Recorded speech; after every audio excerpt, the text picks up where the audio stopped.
जाफर साहब, विकेट जिस तरह कल भी बात हो रही थी कि विकेट हर दिन जो है तब्दील होती दिखाई देगी, और आज ऐसा कुछ होता हुआ भी नजर आया नेशनल स्टेडियम कराची में, जहां पर 165 रन अपने पहले इनिंग में न्यूजीलैंड करता हुआ दिखाई दे रहा बगैर किसी नुकसान पे। पाकिस्तानी बॉलर्स ने गो के कोशिश जरूर की, लेकिन विकेट शायद सीधी होने के बाइस पाकिस्तानी बॉलर्स को हेल्प आउट होती हुई नजर नहीं आई। मीर हमजा शायद अपना काफी अरसे के बाद 4 साल बाद अपना टेस्ट मैच खेल रहे हैं, वो उनके साथ अगर देखा जाए तो नौजवान fast bowler all rounder Wasim junior उनका साथ देने के लिए मौजूद थे, लेकिन गो के हमारे फास्ट बॉलिंग अटैक इतना मजबूत नहीं है। स्पिनर्स के शोबे में हम थोड़े से मजबूत जरूर दिखाई दे रहे हैं इब्रार अहमद की सूरत और नुमान अली की सूरत में, लेकिन आज वो भी नाकाम होते हुए दिखाई दिया। अगर देखें तो इब्रार के लिए अगर बात करें तो बड़ा वर्क करके न्यूजीलैंड बैटर्स दोनों आए हुए थे, और बड़े उन्होंने एग्रेसिव अंदाज में बाबर खासकर जो है इनको इब्रार को देखा और उनके खिलाफ शॉटें खेलते हुए भी नजर आए। क्योंकि थोड़ा बहुत एक दो दफा चांस जरूर मिला, लेकिन पाकिस्तानी बॉलर्स जो है मुकम्मल तौर पर पहले दिन नाकाम होते हुए दिखाई दिए।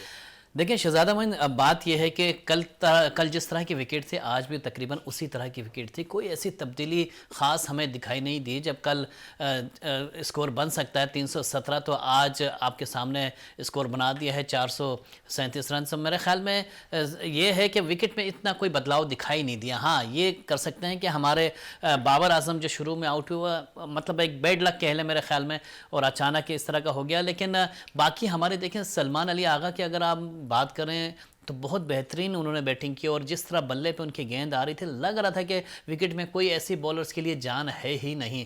तो बैट्समैनों के लिए बड़ा तगड़ा मौका था, बड़ा। आप देखें, आप नुमान अली को देख लें, आप नुमान ने कितना ही अच्छी बैटिंग की है इस मौके पे, बिल्कुल ही जो है ना वो विकेट पे डेड विकेट पे जो है ना वो जम गए, और आपके सामने 75 बॉलों पे अगर वो 7 रन बनाते हैं तो मेरे ख्याल में आप अंदाज़ा लगा सकते हैं कि किस तरीके से जो है ना विकेट चल रही है।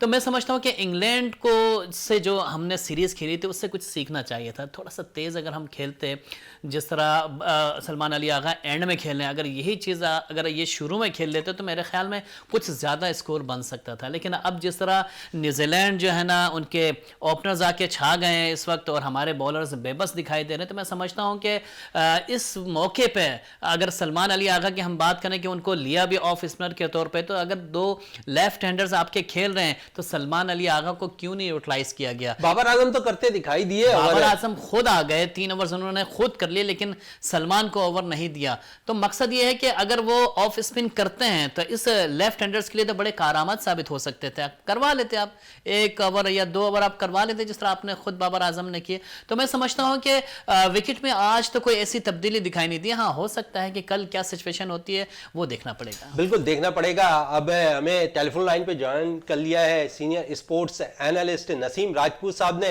नसीम भाई, विनर्स स्पोर्ट्स में टाइम देने का बहुत बहुत शुक्रिया। क्या कहेंगे, आज खेल का दूसरा रोज था और जिस तरह न्यूजीलैंड के बैटर्स ने बैटिंग की बगैर किसी नुकसान के 165 रन स्कोर हो गए, बोर्ड पे सजा दिया, और 438 रन हमने स्कोर किए हुए।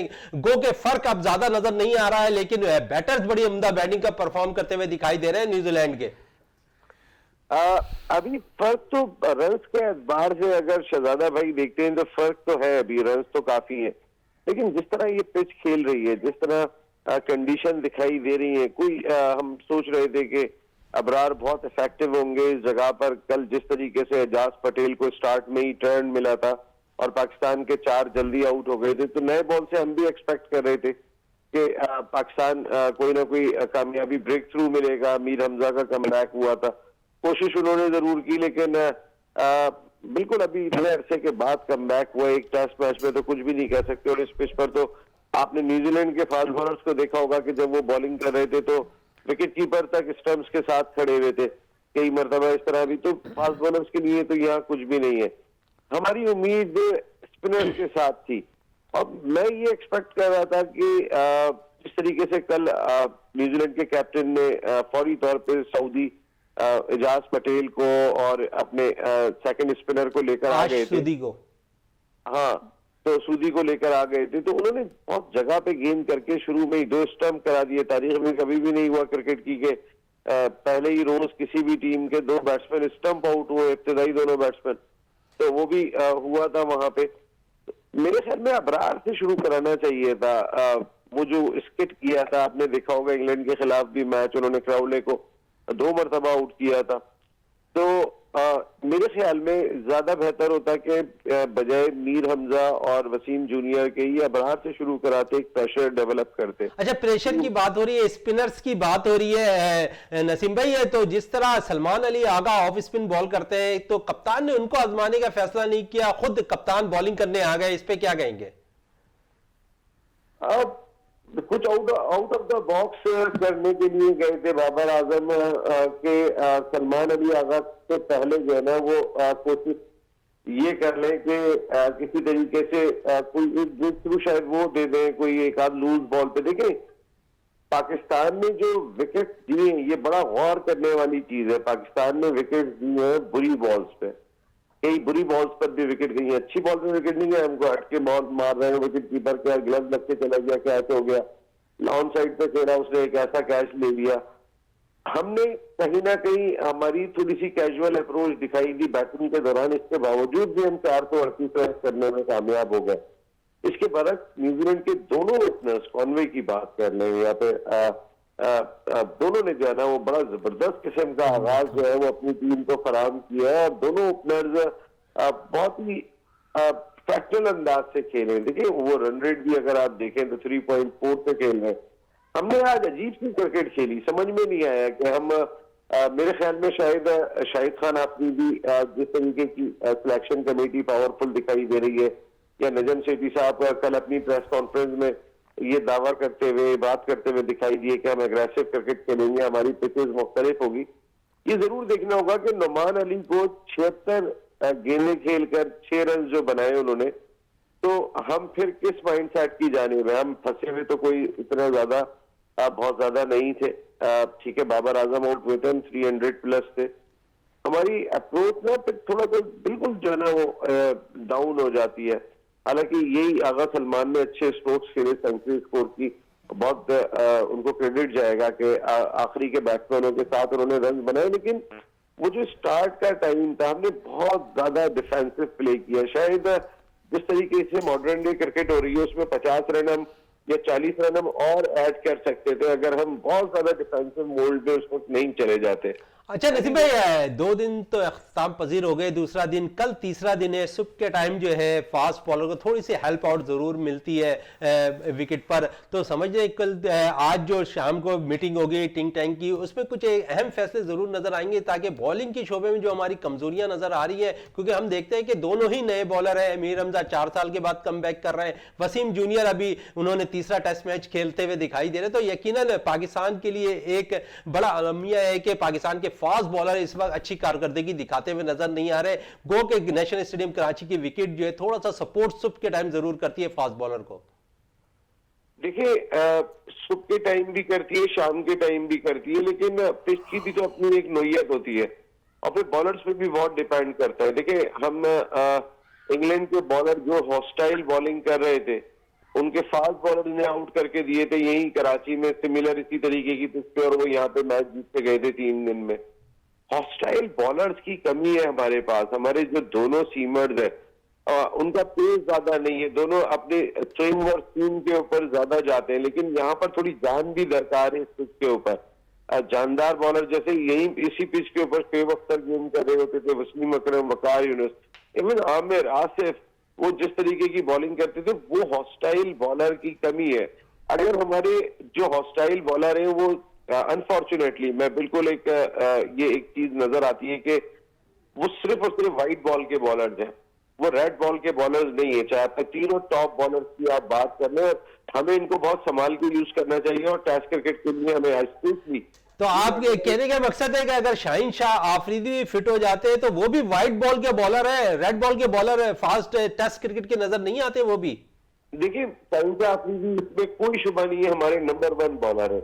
और हमारे इन बॉलर्स को देखिए, जिस तरीके की पिचेस आप बना रहे, इस पर तो आप अपने किसी भी बॉलर को अनफिट कर देंगे, वो कितनी जान लगा लेगा। तो अगर आपने इन पिचेस पे ही खिलाना है तो बेहतर है आप अपने 3 बॉलर्स को दूसरी जगह खिलाएं। देखिए, हारिस रऊफ का यही स्पेल अगर ऑस्ट्रेलिया में होगा ना 4 ओवर का, बहुत ही डिफरेंट होगा। इस पिच पे उसमें दम ही नहीं है। नसीम शाह का यही स्पेल अगर इंग्लैंड में होता है, न्यूजीलैंड में होता है, वो बिल्कुल मुख्तलिफ होगा टेस्ट क्रिकेट में भी। और वहां की जो कंडीशन है, जो आबो हवा है, उस लिहाज से वो 4 ओवर का स्पेल नहीं करते, वो 6 ओवर का स्पेल भी कर जाते हैं। जब आप इनको देखते हैं, जो भी हमारे बॉलर्स जाते हैं, हमारे बॉलर्स वहां टेस्ट क्रिकेट के लिए भी इफेक्टिव है, लेकिन इन पिचों पे तो हम उन्हें तोड़ देंगे, कितनी जान लगा लेंगे। अब देखिए वो जो उनकी बोर्ड को देखा हमने, रॉबिन्सन को देखा हमने, एंडरसन को देखा, आप उनकी कद काट तो देखें, आप उनकी जान तो देखें जरा। बेन स्टोक्स की क्या है, उनकी ग्रूमिंग बचपन से हुई है। हमारे तो खिलाड़ी को 12 साल की 13 साल की गरीब बच्चे को पता ही नहीं होता है कि 13 साल तक ग्रूमिंग क्या होती है, और उसका सिर्फ टैलेंट होता है, नेचुरल टैलेंट होता है, जहां से अगर वो नजर आ जाता है 16 साल की उम्र में, तो क्लब ले लेता है, वहां से वो बनना शुरू हो जाता है और फिर वो खिलाड़ी बन जाता है। लेकिन उसके जो इब्तदाई 14 साल होते हैं, इंग्लैंड का वो बच्चा 14 साल में ग्रो होता ही इस अंदाज से। हमारे 14 साल के बच्चे को हम उस अंदाज से ग्रो नहीं करते, तो फिर ये भी एक बहुत बड़ी चीज है शहजादा भाई, जो देखनी होगी। वो जानदार बॉलर नहीं है हमारे पास। अच्छा नसीम भाई, आखिरी सवाल के नई सिलेक्शन कमेटी आ गई है, इस हवाले से क्या कहेंगे आप? देखिए, नई सिलेक्शन कमेटी के मुझे कई फैसले बहुत अच्छे लगे। मुझे अच्छा क्या लगा, उन्होंने आउट ऑफ द बॉक्स जाके सोचा। और मुझे सबसे पहले नजम सेठी साहब का फैसला अच्छा लगा, मोहम्मद वसीम को फौरी तौर पे आके हटाया। देखिए, मोहम्मद वसीम के ऊपर बहुत क्रिटिसाइज हो रहा था, लेकिन रमीज राजा साहब भी उन्हें कैरी कर रहे थे। हम खुद हैरान थे कि भाई रमीज राजा साहब ने आने के बाद भी मोहम्मद वसीम को चेंज क्यों नहीं किया, शेब मलिक क्यों टीम में वर्ल्ड T20 की दिखाई नहीं दी। कई सारे ऐसे सवाल थे कि रमीज राजा साहब अगर खुद चेयरमैन है, फॉर्मर कैप्टन है, तो मकसद है कि भाई आपको तो पता होना चाहिए कि ये टीम क्या बन रही है, किस अंदाज से बन रही है। हम फहीम अशरफ और वसीम जूनियर के साथ टेस्ट मैच खेलने के लिए जा रहे हैं। ये बहुत बहुत बहुत सवालात थे, बहुत चीजें थी। शाहिद आफरीदी के हवाले से क्या कहेंगे? नहीं, मैं जो आपको बात कह रहा था कि सबसे पहले क्रेडिट जाएगा नजम सेठी साहब को कि शाहिद आफरीदी की सरबराही में जिस तरीके की सिलेक्शन कमेटी लगाई, तो शाहिद आफरीदी ने देखें 15 के साथ 18 कर दी है, उसने अथॉरिटी यूज की। और उसके बाद जो सबसे बड़ा डिसीजन कि जो सारी दुनिया करती है, उन्होंने क्या कहा कि ये जो तीनों क्रिकेटर हैं, चाहे वो साजिद हो गए, कि जो नहीं खेल रही टेस्ट मैच, जाए जाके आप बिल्कुल पाकिस्तान कप खेलने भेज दिया उन्हें, पाकिस्तान कप खेलने के लिए जाएं, जो सारी दुनिया करती है।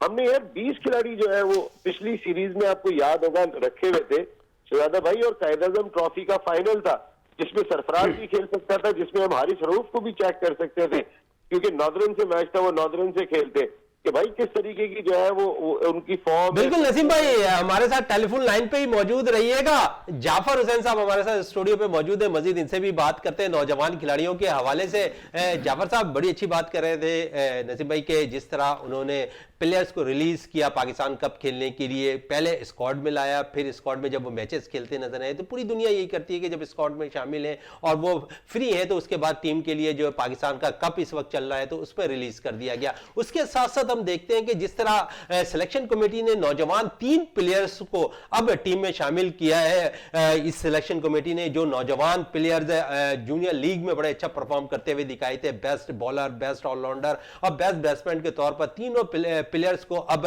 सिलेक्शन कमेटी ने जो है पाकिस्तानी स्क्वाड में शामिल कर लिया है। अरफात की बात करें, अरफात मिनाज बड़ी जबरदस्त ऑलराउंड कारकर्दगी दिखा रहे थे। उसके साथ अगर हम बात करें तो बासित अली बेस्ट बैट्समैन थे इस जूनियर लीग के, उन्हें टीम में शामिल किया। उसके साथ तो मोहम्मद जिशान जिन्होंने 14 विकेटें ली इस टूर्नामेंट के अंदर, बेस्ट बॉलर करार पाए, तो उन्हें टीम के साथ ग्रूम करने के लिए जरूर रख लिया। ये एक अच्छा साइन है पाकिस्तान सिलेक्शन कमेटी का। देखिए, मेरे ख्याल में ये मुझे समझ में नहीं आया कि ये फैसला करने की नौबत आखिरकार आई क्यों।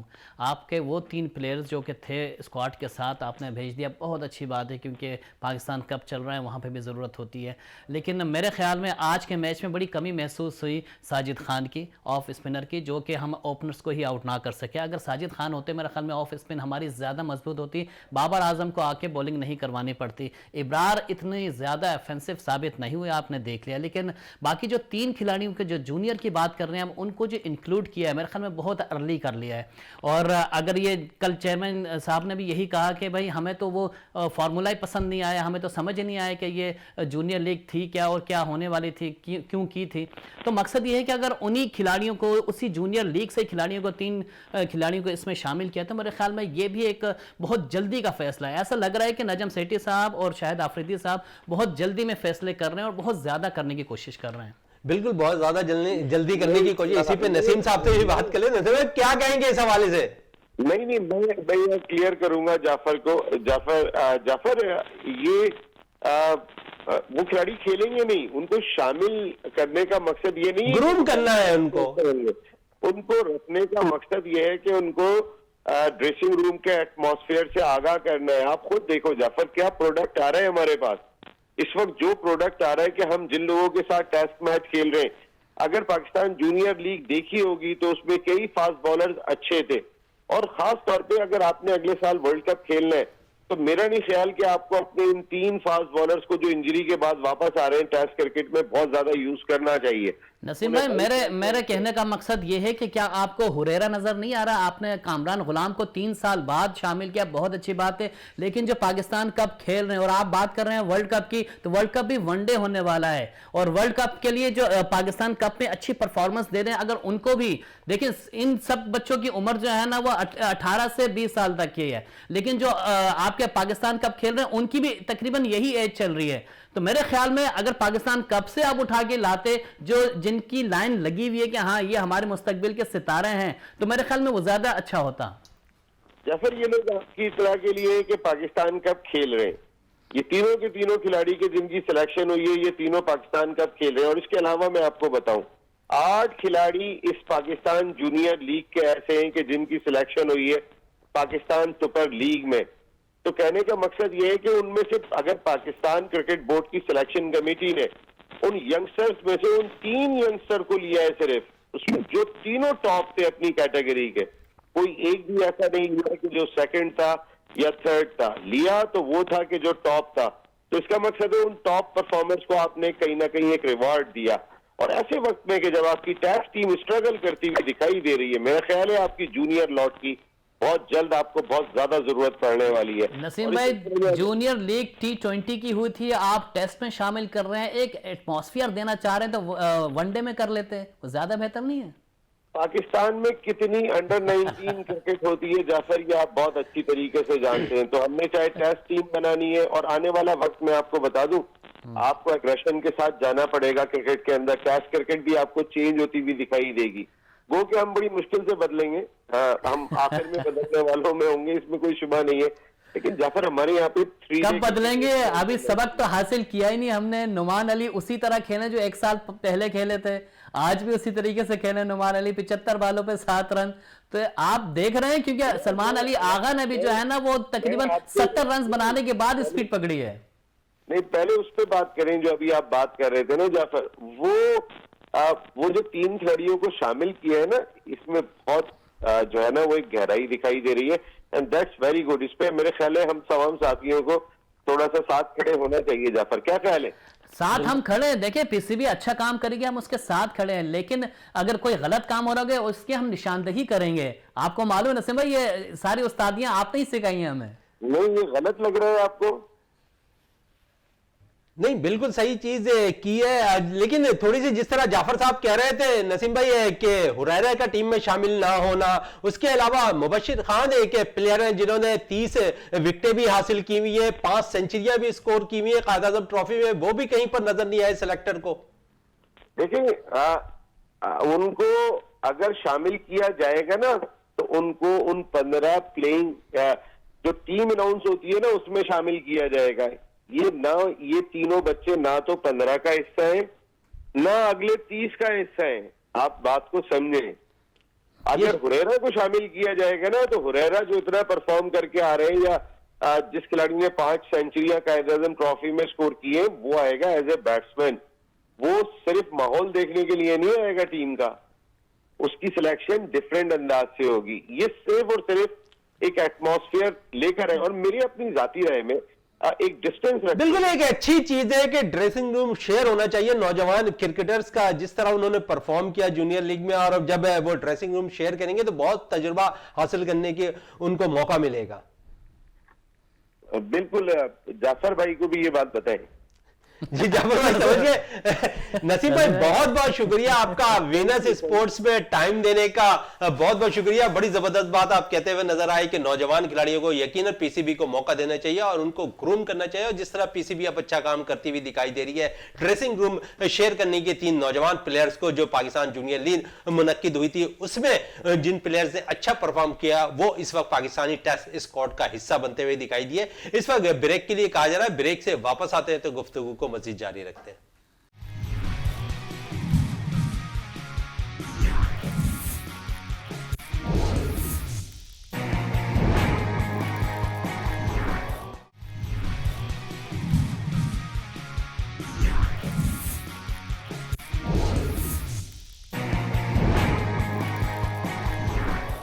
जी बिल्कुल है। वक्फे से पहले जिस तरह बात हो रही थी नौजवान खिलाड़ियों को टीम में शामिल करने के हवाले से और ड्रेसिंग रूम शेयर करने के हवाले से, तो हमने काफ़ी बातें की। नसीम राजपूत हमारे साथ टेलीफोन लाइन पे मौजूद थे, उन्होंने बड़ी अच्छी बात की कि नौजवान खिलाड़ियों को एक अच्छा मौका पीसीबी फराहम कर रहा है कि उन्हें ड्रेसिंग रूम शेयर कराया जा रहा है। तो दूसरी तरफ इस टेस्ट मैच की जो सूरत हाल है, दूसरे दिन के अख्ताम पे 165 रन स्कोर के लिए बगैर किसी नुकसान के बॉलिंग का शोबा हमारा बहुत ही, हम देखते हैं कि इस वक्त जो है अच्छी कारकर्दगी का मुजाहरा करता हुआ दिखाई नहीं दे रहा है। इंग्लैंड के खिलाफ सीरीज में भी हमने देखा कि हमारे बॉलर्स बेबस, खासकर फास्ट बॉलर हमारे बेबस होते हुए दिखाई दिए।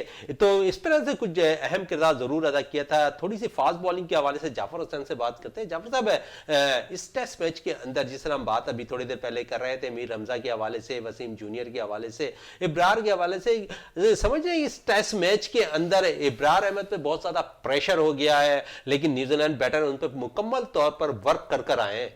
ये देखिए विकेट डेड है ना, आप देखिए ना, बैटिंग विकेट है, कोई स्विंग नहीं है, कोई मतलब कोई बॉलर परेशानी नहीं कर रहा ना बैट्समैन को। हमारे बैट्समैन जो आउट हुए हैं, नो डाउट वो अपनी गलतियों से आउट हुए हैं, वरना कोई ऐसी बॉल नहीं थी जिसको हम कह सकें यार बहुत अच्छी बॉल पड़ी और उसने जो है ना, हाँ बाबर के जो है ना खेलते हुए जो है ना बहुत ऐसी मौके पे बॉलिंग हुई है, लेकिन मैं ये नहीं समझता कि इस आज के दिन जो है ना कोई ऐसी बॉल हमारे बॉलर्स ने डाली हो जिस पे जो है ना कोई भी ऐसी अपील हो कि भाई हाँ ये आउट है। तो मैं समझता हूँ कि आज का जो था ना वो दिन बैटर्स का ही था। कल डेफिनेटली विकेट चेंज होगी, तब्दील होगी, आप देख लीजिएगा। यही हमारे जो फास्ट बॉलर हैं यही विकेटें लेंगे, यही हमारे जो मैन बॉलर है स्पिनर्स ये भी विकेटें लेंगे। लेकिन आपको ये चीज़ मैं आपको बता दूं, जो विकेट की तब्दीली होगी ना वो कल ही नज़र आएगी, क्योंकि आज तो हमारी बैटिंग का दिन था, कल हमारी बॉलिंग का दिन है। कल हम अच्छी बॉलिंग करते हुए दिखाई देंगे। उसका रीज़न 2-3 रीज़न है, एक रीज़न नहीं है। देखिए 3 दिन तक जब विकेट जाती है तो ऑब्वियसली वो टूटना शुरू हो जाएगी। तो मेरे ख्याल में कल बॉलर्स को मदद मिलेगी और हमारे जो बॉलर्स हैं वो कारकर्दगी दिखाएंगे। एक चीज़ जो मैं समझ रहा था कि मीर हमज़ा को बॉलिंग जो है ना वो यूनिवर्सिटी एंड से करनी चाहिए थी, लेकिन उन्हें आखिरी टाइम पे जो है ना वो पवेलियन एंड से बॉलिंग कर रहे थे। तो इसमें कसूर किसका है? कप्तान को पता होना चाहिए कि कहां से बॉल ज्यादा स्विंग कर रही होती है शाम के औकात में। एक्सपीरियंस की बात है, यहाँ कसूर किसी का नहीं है, एक्सपीरियंस का है। यहाँ पे अगर कोई ऐसा बॉलर होता है वकार यूनस या वसीम अकरम टाइप के जो कि यहाँ से करते थे, उमर गुल बहुत अच्छी हवा में स्विंग करते थे, हाँ रज़ाक बहुत अच्छी करते थे। रज़ाक चूंकि आज थे भी, उन्होंने समझाया भी होगा, क्योंकि जब एंड टाइम पे आप यूनिवर्सिटी एंड से अगर बॉलिंग करते तो मेरे ख्याल में वहाँ से आपको बड़ी मदद मिलती लेफ्ट हैंडर को ख़ास तौर पे बॉलिंग करने में। बिल्कुल बॉलिंग करने में मदद मिलती हुई दिखाई देती है। अब हमें टेलीफोन लाइन पे ज्वाइन कर लिया है साहब का इंटरनेशनल क्रिकेटर सईद आज़ाद साहब ने। सईद साहब क्या कहेंगे इस टेस्ट मैच के हवाले से और सिलेक्शन कमेटी और फिर चेयरमैन पाकिस्तान क्रिकेट बोर्ड के नए नामजद हुए नजम सिद्दीकी साहब, उनके हवाले से? पहली चीज तो है कि मैं कहता हूं कि अल्लाह का बड़ा कर्म हो गया कि ये जल्दी डिसीजन हो गया, रमीज राजा चला गया। नहीं तो देखें रमीज, हमारे यहाँ ये होता है कि रमीज राजा इंसान अच्छा था, क्रिकेटर अच्छा था और सब कुछ कंप्लीट थी, मगर वो यहाँ वो काम नहीं कर सका जो हमारे मुल्क के लिए बेहतरी होती। हमारी क्रिकेट जो है वो सिर्फ है ही टेस्ट क्रिकेट या 4 डे क्रिकेट। उसके बाद अगर 4 डे क्रिकेट में या टेस्ट क्रिकेट में अगर आपका लड़का नहीं आ रहा या परफॉर्मेंस सामने नहीं आ रही, नए लड़के नहीं आ रहे, तो आप ये समझ लें कि आपका जो सेटअप है या आपका सिस्टम है, आपका डोमेस्टिक क्रिकेट का टैलेंट है वो खत्म हो रहा है। तो रमीज राजा साहब, मैं तो आपस की बड़ा डिसअपॉइंट हूँ, क्रिकेटर होके बावजूद उन्होंने कोई ऐसा डिसीजन नहीं लिया था, सिर्फ एक आके डिसीजन लिया। चेयरमैन आए थे, चेयरमैन की बहुत बड़ी सीट होती है, जैसे मिसाल के तौर पे इसी तरह जिस तरह से चीफ आर्मी स्टाफ होता है, इसी तरह से प्राइम मिनिस्टर होता है, इसी तरह से एक चेयरमैन की सीट है कि आने के बाद जो चीजें जो उनको आई थी, जो खामियां आ रही थी, वो उनको सही करनी चाहिए थी, मगर वो उन्होंने कोई तवज्जो नहीं दिया। और वो सिर्फ मेरे ख्याल में एक काम ऐसा कर गए थे जो कि मैं खुद सुन रहा था अपने सर्कल में, कि सीनियर प्लेयरों को उन्होंने पैसे बढ़ाए। उसके अलावा कोई क्रिकेट में ना एसोसिएशन में अपने सूबों में काम हो रहा था, ना कोई डोमेस्टिक क्रिकेट की खूबसूरती नजर आ रही थी, ना कोई ग्रास रूट पे काम हो रहा था। अब 3 साल, मैं समझ 3 साल की है ना मोइन भाई, 3 साल, बिल्कुल 3 साल। कितने साल रहा ये रमीज? 3 साल। 3 साल में इसको बहुत कुछ करके जाना चाहिए था, कुछ भी नहीं किया। अब देखें सेठी साहब, हर आदमी को जाना है, हर आदमी को, किसी ने रिटायर सब होते हैं, मगर बात यह है कि सेठी साहब ने आने के बाद जो काम किया आप सोच नहीं सकते। अभी जो सेठी साहब आए हैं, मैं अच्छा, उन्होंने 3 साल की जगह 3 दिन में बहुत अहम फैसले कर दिए सेठी साहब ने। बिल्कुल आप सही कह रहे हैं। देखिए मेरा कोई सेठी से ताल्लुक नहीं है, ना मुझे कोई बोर्ड में जाना है, मेरी अल्हम्दुलिल्लाह नेशनल बैंक की जॉब भी इतनी अच्छी है। मैं स्पोर्ट्स के सर्कल में रहने का मकसद यही होता है कि मैं और चैनलों पे अपने कमेंट देने का मकसद ये होता है कि जो लाखों करोड़ों की आबादी अवाम सुन रही होती है, उसको पता चले कि पाकिस्तान में क्या हो रहा है। तो बात यह कि मेरा तो यही इंटरेस्ट रहता है कि अब मैं बोलता अब रमीज राजा को इतना नहीं समझ में आ रहा था, और मेरे भाई रिजवान और बाबर आजम देखें 2 किस्म के प्लेयर होते हैं। मोइन जरा गौर से सुन लिएगा मेरी बात प्लीज। 2 किस्म के प्लेयर होते हैं, एक मुल्क को फायदेमंद प्लेयर होते हैं जो याद रखते हैं लोग जिंदगी भर, जैसे जावेद मियांदाद हो गए, जैसे जहीर अब्बास हो गए। इसी तरह के बड़े प्लेयर जो होते हैं जैसे कादिर हो गए, कादिर देके गया टीम को, अपनी रिप्लेसमेंट देके गया। फिर इसी तरह जहीर भाई अपनी रिप्लेसमेंट में बहुत सारे प्लेयर देके गए, जावेद मियांदाद ने प्लेयर बना दिया।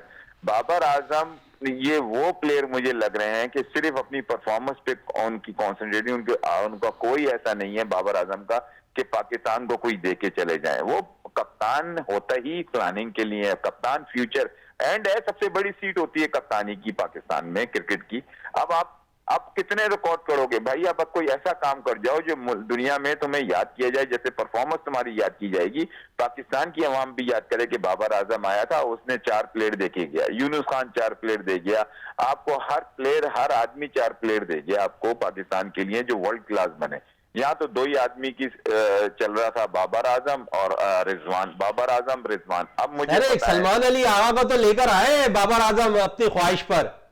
देखिए मैं कहता हूं किसी को भी लेके आ जाएं, किसी को भी लेके आ जाएं पाकिस्तान को, मगर डोमेस्टिक क्रिकेट की परफॉर्मेंस से लेके आए, ये लेके आए। अब मैं देखें क्रिकेटर बुरा नहीं है, मगर बात सिस्टम खराब हो गया। बिल्कुल सिस्टम। टेलीफोन लाइन पे हमारे साथ ही रहिएगा, सिस्टम के हवाले से बात हो रही है तो जाफर साहब हमारे साथ स्टूडियो में मौजूद है, इन्हीं से बात करते हैं, डोमेस्टिक को बड़ा कवर करते हैं। जाफर साहब डोमेस्टिक की बात कर रहे हैं, सिस्टम की बात कर रहे हैं, जिस तरह आप सिस्टम से अगर खिलाड़ी आएंगे, क्योंकि हमने देखा है 3 दिनों के अंदर बड़े अहम फैसले किए नजम सिटी ने, सिलेक्टर ने, तो ये सिस्टम से जरूर आने चाहिए प्लेयर्स। क्या कहेंगे सईद आजाद के इस बयान पर? सईद भाई को सबसे पहले तो मेरा सलाम, और बाकी ये है कि सईद भाई हमारे, आपको पता है कि इस मुल्क के जो हैं मायनाज शख्सियत के बेटे भी हैं और मायनाज क्रिकेटर भी रहे हैं, और सईद भाई की जितनी तारीफ की जाए कम, और क्रिकेट में जितनी इन्वॉल्वमेंट है इनके, मैं समझता हूँ कि बहुत ज़्यादा है। डोमेस्टिक क्रिकेट देख लें आप, इनके आंखों के सामने चल रही होती है, तो एक एक चीज़ ये बज़ाहिर देख रहे होते हैं कि क्या इनके सामने हो रहा है।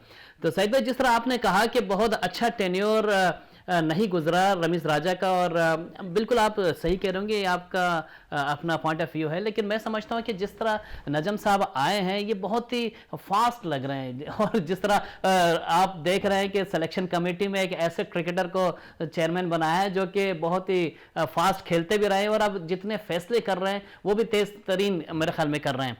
तो सईद भाई ये जो अभी आप देख रहे हैं कि 3 खिलाड़ियों को कल निकाला है, आज जूनियर्स को 3 को इन्वॉल्व किया है ग्रूमिंग के लिए, खासतौर पर टेस्ट में, तो आप समझते हैं कि T20 के उन प्लेयर्स को जो कि जूनियर लीग का हिस्सा थे, उनको आपने टेस्ट में इंक्लूड किया सिर्फ और सिर्फ ग्रूमिंग की वजह से, ग्रूमिंग करने के लिए, तो ये फैसला दुरुस्त है?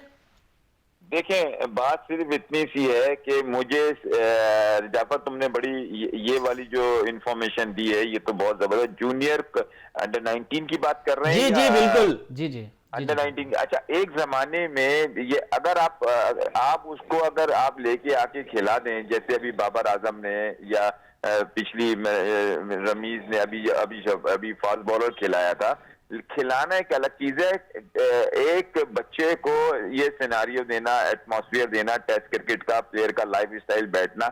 हम मेरे जमाने में भी ये होता था, जो नेशनल बड़ा टेस्ट मैच होता था उसमें भी हम लोग यंगस्टर लड़कों को, एक दो लड़कों को हेल्प के लिए डाला करते थे, इनके साथ बैठे जो टैलेंटेड प्लेयर हुआ करते थे। मैं 2-3 टेस्ट मैचों में मैंने उस जमाने में बॉल पिकर नहीं होते थे, मैं टीम के साथ रहता था। मुझे याद है कि मैंने कितनी दफा ये मोहसिन भाई के और जितने सीनियर प्लेयर है, जावेद भाई की शेडें सुखाने के लिए रखा था, इनको प्रैक्टिस कराने के लिए रखा था। हर सूबे में 3-4 लड़के ये था, और उससे वो लड़के सबके सब पाकिस्तान खेले।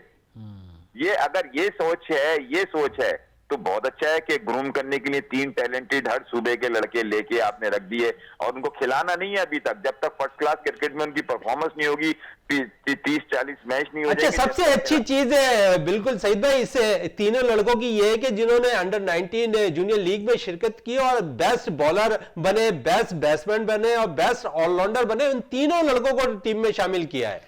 हाँ, टीम में शामिल करना, मगर फर्स्ट क्लास क्रिकेट की परफॉर्मेंस पे ही खिलाना चाहिए इनको। अगर ये अभी खिला देंगे ज्यादती करेंगे, ये अभी खिला देंगे बहुत बड़ी ज्यादती करेंगे। 3 लड़के को अगर डाला है ना, देखें, एक तो होम सीरीज है, होम सीरीज में मैं अपनी बातें इसलिए आपको बता रहा हूं कि मैं होम सीरीज में पहले क्या होता था, आपको साइड मैचेस आपको मिलते थे, ठीक है, साइड मैचेस होते थे। फिर उसके बाद डिपार्टमेंट जो नेशनल टूर्नामेंट जीता होता था उसका एक मैच बाहर की टीम से दिया जाता था। सईद भाई कता कलामी की माफी चाहता हूं माजरत के साथ, लेकिन ये 3 प्लेयर्स के चलें ठीक है, अच्छी बात है, ग्रूमिंग में डाल दिया, लेकिन आज के मैच को आप किस तरह देख रहे हैं? जिस तरह ओपनर ही आउट नहीं हुए, आप समझते हैं कि साजिद खान को टीम में होना चाहिए था? देखें, पहली चीज तो ये है कि मैं बताऊं आपको, ये देखें हर होम सीरीज में अगर जो अभी इंग्लैंड हमारे सर करके गई है, इसमें हमें ज्यादा होशियार बनना नहीं चाहिए। अभी तो साजिद खान हो या अभी स्पिनर, एक मुझे सिर्फ बता देंगे स्पिनर कौन ये खेल रहा है अपना? नुमान और इब्रार खेलते हुए नजर आ रहे हैं। इब्रार और खेलते हैं। फास्ट बॉलर में 3, एक हमजा है और कौन है? वसीम जूनियर उनका साथ देने के लिए। फास्ट बॉलर हैं, दो ही फास्ट बॉलर है। अच्छा, अब मैं आपको थोड़ी सी अप्रोच बता सकता हूं। देखिए, अप्रोच क्या होती है कि इस वक्त इन्होंने बनाई होगी कोचिज ने, और इन्होंने विकेट 100% तो विकेट नहीं बनाई होगी, बैटिंग विकेट इन्होंने इतनी बनाई होगी, बैटिंग ऑर्डर बढ़ाए होंगे, एक चीज स्ट्रॉन्ग की होगी इन्होंने। जी जी, इन्होंने बैटिंग ऑर्डर बढ़ाए, 7 बैटिंग ऑर्डर है। हाँ, 7 बैटिंग ऑर्डर है, इन्होंने बढ़ाए होंगे, मगर 350 पौने 400 रन बहुत होते हैं, अच्छे रन होते हैं। मगर इन्होंने अभी उस बिल्कुल कंप्लीट ना, जिसे कहते हैं ना कि सेफ्टी की तरफ गए। अगर विकेट ज्यादा ब्रेक होने लगेगी, कुछ होने लगेगी, तो ये एडवांटेज इब्रार से इन्होंने एडवांटेज ले जा रहे, मगर इब्रार को इतनी बड़ी जिम्मेदारी नहीं देनी चाहिए। एक ही सीरीज में उसको सुपरस्टार ना बनाएं, उसको यूटिलाइज करें, उसको अभी टाइम है, उसको सेव करके खिलाएं। जैसे इंग्लैंड ने अपना यंगस्टर 18 साल के बच्चे को खिलाया है ना, इस तरह हमारे यहाँ सबसे बड़ा ड्रॉबैक ये है, कप्तान वो फर्स्ट क्लास की क्रिकेट से आ रहा है, यंगस्टर लड़का है, उसको एकदम मेन प्लेयर बना देंगे या उसको एकदम सुपरस्टार बना देंगे, वो तो बहुत जल्दी खत्म हो जाएगा, प्रेशर ले लेगा। इनको एक स्पिनर और खिलाना चाहिए था, और इब्रार को इस तरह से रखना चाहिए था कि इब्रार अगर बॉल करता तो ऐसे सेशन पे कराते कि इब्रार में कॉन्फिडेंस आता। अब इब्रार जो बॉलिंग कर रहे हैं ना, मैं आपको बता दूं, मैं क्रिकेट का तजर्बा बता रहा हूं, मैं ये नहीं कह रहा। अब वो बॉलिंग यंगस्टर होके नहीं कर रहा, यंगस्टर होके नहीं करेगा। अब वो उसमें वही घबराहट रहेगी, मैंने किसी तरह आउट करना है, नहीं तो मैं सही जगह पे। और इसकी ये जब कॉन्फिडेंस लड़के में, छोटी उम्र में, यंगस्टर के लड़के में आता है और वो मेन प्लेयर बन जाता है, बहुत जल्दी एक सीरीज के बाद मेन प्लेयर बनता है, तो उतनी जल्दी खत्म भी होता है। ये बता दूं आपको, उसकी उंगलियों पे देखें, ये उंगलियों का खेल है, ये इसकी उंगलियां, मैं आपको ये मोइन से पूछे, मैं कितनी दफा कहा है कि ये जो फास्ट बॉलर हमारे अनफिट हुए, मैं हर चैनल पे और हर जगह बोलता था, जिस दिन ये टेस्ट क्रिकेट खेलेंगे 10 ओवर करके दिखा दें कंटिन्यू, मैं इनको बॉलर मानूंगा। कमाल है, बिल्कुल, कमाल है, ये सही बात बात, बिल्कुल आपने सही हकीकत कहा। है। इस टेस्ट मैच के अंदर अगर हम देखें तो थोड़ा सा ये थोड़ा तजुर्बा जरूर नजर आया मीर हमजा के अंदर कि वो डोमेस्टिक में अच्छा परफॉर्म करते हुए नजर आ रहे थे, लंबे लंबे मीर स्पेल कर रहे थे, हमजा- लेकिन यहां मीर- पर उन्होंने लंबे स्पेल से बॉलिंग जरूर की, लेकिन कप्तान को उन्हें भी जो है बाकायदा तौर पे इस तरह यूज करना चाहिए जिस तरह आप माजी में जिस तरह हारिस रऊफ के साथ हो गया, नसीम शाह के साथ हो गया, इस तरह यूज ना करें, ये इस तरह से यूज ना करें। अब देखें ना, अब मिसाल के तौर पे इन्होंने अब धानी हो गया, हसनैन हो गया, 6-7 लड़के अच्छे आए थे हमारे पास, एक एक लड़का करके इनको ग्रूम करते, एक एक लड़का करके 6 की लॉट पड़ी होती, इन्होंने 3 को सुपर स्टार बना दिया यार, इन्होंने बॉलिंग करा करा के कमर खत्म कर तीनों ही दी। बाहर हो गए टीम से, बाहर ही हो गए। अब बताएं, अब इनको मैं तो कहता हूं कि सिलेक्टरों को, चीफ कोच को पकड़ना चाहिए कि भाई आपने इतना बड़ा टैलेंट किया, कैसे आपने कैसे जाया किया। बिल्कुल। इस पे मजीद बात करते हैं, जाफर हुसैन से टेलीफोन लाइन पे मौजूद रहिएगा। जाफर साहब क्या कहेंगे, जिस तरह हमारे तीनों फास्ट बॉलर अनफिट हुए, समझिए कप्तान ने बहुत ज्यादा उन पे प्रेशर डाल दिया था। देखिए अनफिट तो टेस्ट मैच से पहले ही हो गए थे, तो इसका कहना मेरे ख्याल में फजूल है। हाँ, T20 में जो और उसके अलावा जो आपके पिछले वनडे में और मुसलसल जो 2 साल 3 साल से क्रिकेट खिलाई और एक ही 2 ही खिलाड़ियों पे बटन डालते रहे, उसका असर था जो खिलाड़ी इंजर्ड हुए। जाफर साहब ये कह रहे हैं कि मुसलसल क्रिकेट खिलाने के बाइस जो है खिलाड़ी इंजर्ड होते हुए दिखाई दिए हमारे फास्ट बॉलर, लेकिन आप भी कहते हुए नजर आ रहे हैं कि अगर उन्हें मुतबादिल तौर पर हर एक को एक की जगह पर इस्तेमाल किया जाता तो वो ज्यादा सूदबंद साबित होता, और फिर हमें होम सीरीज, हालांकि बोर्ड को पता था कि हमें होम सीरीज 2-2 3-3 खेलनी है और टेस्ट क्रिकेट हमारे पास बहुत ज्यादा आने वाली है, तो इसलिए बचा के रखना चाहिए था, लेकिन ऐसा करते दिखाई नहीं दिए। इस पे सारा का सारा कसूर अगर आप कहें तो सिलेक्टर्स का नजर आता है, क्या कहेंगे इस पे जो साबका सिलेक्टर्स थे? देखिए मोइन, मैं जो बात करूंगा सुनिएगा। हमारे यहाँ पहले साल ही उसको आपने वसीम अकरम बना दिया, ठीक है। आपने पहले अभी ट्रॉफी खेला नहीं, कुछ खेला नहीं, उसे आपने वकार यूनुस बना दिया। आपने हर प्लेयर को उस प्लेयर मान लाके, और अब जीतने के चक्कर में कोई भी वो कोच हो जाए या कप्तान हो जाए, ये कोई नहीं सोच रहा कि पाकिस्तान को फायदा किस तरह पहुंचेगा। अपना टेनोर अच्छा कर जाऊं, अपना टेनोर। अब बाबर आजम, आप यकीन करें कि इस वक्त दुनिया का बेहतरीन प्लेयर है, ठीक है। आप बताओ, दुनिया का बेहतरीन प्लेयर है, मुझे सिर्फ एक चीज बता दें कि आपकी टीम एक ही आदमी पे खेल रही है। बिल्कुल, ये हकीकत है कि हमारी टीम एक ही बैटर्स पे खेलती हुई नजर आ रही है। बाबर आजम को सरफराज नजर नहीं आया था इंग्लैंड की टीम में, कोचिस को नजर नहीं आ रहा था। अब बताएं कितनी बड़ी जिल्लत की बात हुई है नहीं सकलैन के लिए या मोहम्मद यूसुफ के लिए कि तुम्हें 2 में, ये तो साफ नजर आ रहा था यार, ये तो टीम है ही नहीं किसी को जिसको दिल चाहे क्लब, वो लड़का इसके क्लब का था बाबर आजम के जो फास्ट बॉलर खेला है। बिल्कुल, इस पे मजीद भी बात करेंगे किसी और शो पे। सईद आजाद साहब, इस वक्त हमारे पास है, टाइम कम है, प्रोग्राम का अख्तिताम करना है। आपका बहुत बहुत शुक्रिया विनर्स स्पोर्ट्स में टाइम देने का।